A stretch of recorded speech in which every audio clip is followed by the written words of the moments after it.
What's up, ladies and gentlemen? It's Daniel here from the Geek Speak Nation channel, and I'm here to bring you my reaction to a deleted scene from Batman v Superman that was released by Warner Brothers titled Communion.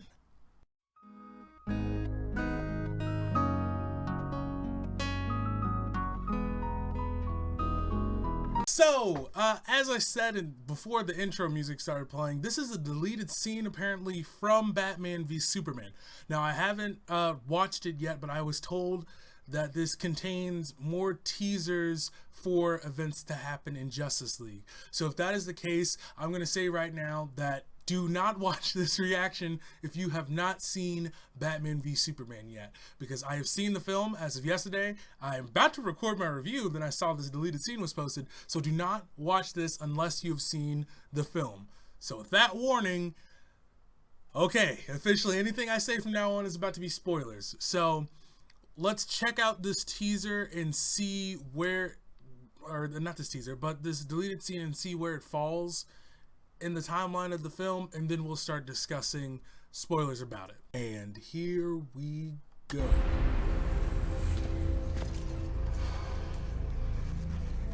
Okay, so it's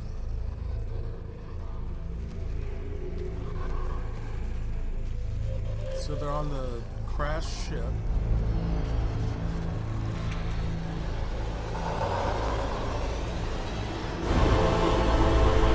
Whoa.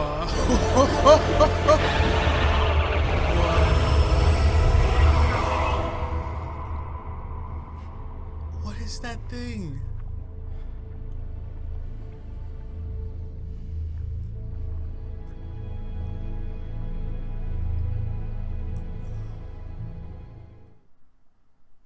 Why is that it? Why is that it? Why is... Okay, that's frustrating. Because that fills in the gap in the film of where people are like, well, so how does Lex Luthor know anything about Darkseid?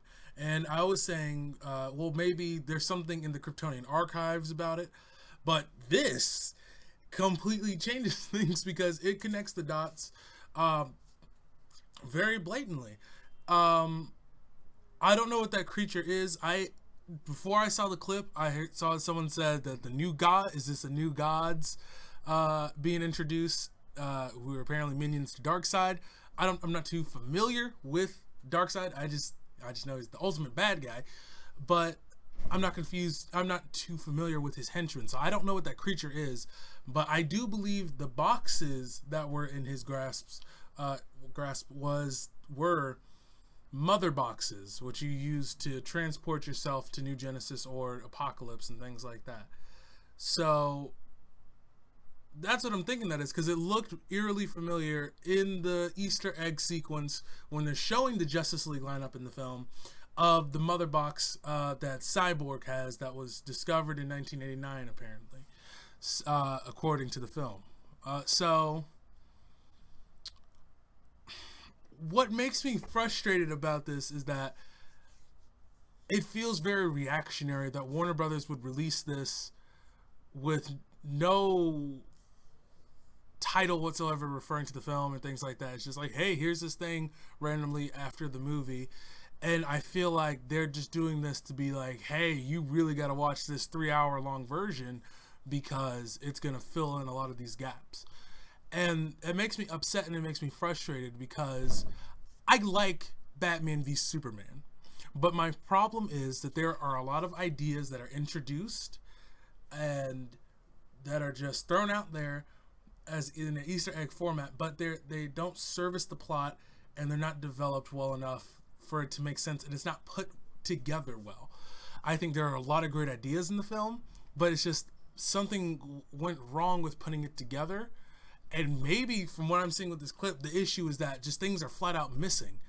That when you take away 30 minutes of a film, that, hey, maybe it's not going to gel well. Maybe it makes me wonder, because one of my biggest problems with the film, and I'll go into this more in depth in my spoiler discussion of the film that I'll put out, is that it feels like, why are they continuously cutting between different scenes that chronologically don't really have to go with one another? Like, if you think at the end with the funeral for the death of Superman, why does it cut between you're getting emotionally invested in the funeral and then cut to Lex Luthor in prison with Batman? That scene should have happened before the funeral or after, and then that scene of Lex Luthor getting captured by authorities and this whole thing with Darkseid, it ties everything together so much better. And that also leads me into the speculation that people have been discussing that oh my goodness, I was about to say. It leads me into the speculation that the 3-hour-long version of this film was the one that Zack Snyder wanted to. I always say Schneider. People got on me in the comment sections about that. That Zack Snyder wanted to put out. The 3-hour-long version was the one Zack wanted people to see, but the theatrically released version was the one the studio wanted to put out. And so maybe this 3-hour-long version that we're going to get when we get it on Blu-ray, that they keep on harping on, this is apparently, maybe this is going to be the one that makes people feel better about the film and makes the film feel fuller and also more complete. I'm sorry that usually I'm not this disjointed when after talking about a film, but this clip really bothers me, and I honestly think that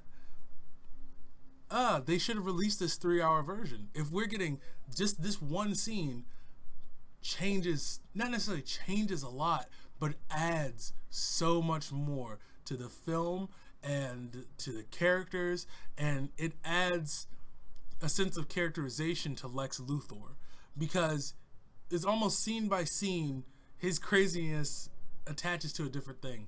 One time he's connecting to his issues with his father. The next scene he's connecting to issues with Superman and the concept of God and power of God.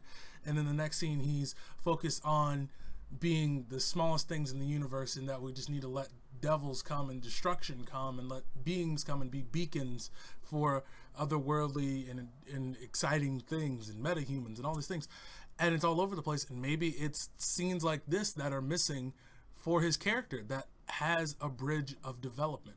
So I think in the coming weeks it's going to be very interesting to see what Warner Brothers is going to do, what Zack Snyder's going to do, what they're going to say about the film, and what we're going to get in the Blu-ray version, and what we're actually going to see in the full-length version.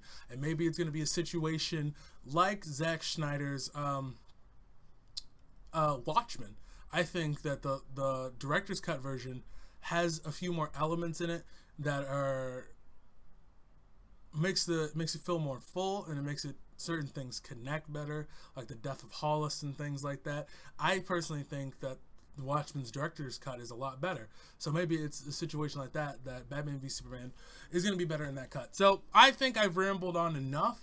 Let me know what you all think of this in the comment sections down below. And yes, of course, this is all spoilers and things like that. And I want to go in more in-depth, scene by scene, about Batman v Superman once I post my spoiler review. I'm about to record all of this right now. Like I said before, I was literally about to record my review for Batman v Superman, and then this happened. So this is really interesting. And I think it deserves to be discussed. And let me know, guys, what that creature is. Is this a new gods that I heard about? Is this a minion of Darkseid? And I just gotta say, it was really awesome to see parademons in the movie. That was, even though the nightmare sequence literally came out of nowhere, it's pretty awesome seeing a parademon on screen. Anyways, that's besides the point. Let me know what you think in the comment section down below, and let me know whatever Easter eggs you found in that scene. And also, while you're there, if you liked my reaction, hit that like button and subscribe to become a part of the Geek Nation. Because remember, ladies and gentlemen, we're on our way to 1,000 subscribers. Yes, 1,000. 1,000 of us sitting here commenting on literally a 44-second deleted scene for a film. We do stuff like this and speculate and talk. It's pretty awesome. And if you like that, so go ahead and do that and become a part of the Geek Nation. As always, ladies and gentlemen, I've been Daniel, and do not forget to get geeky.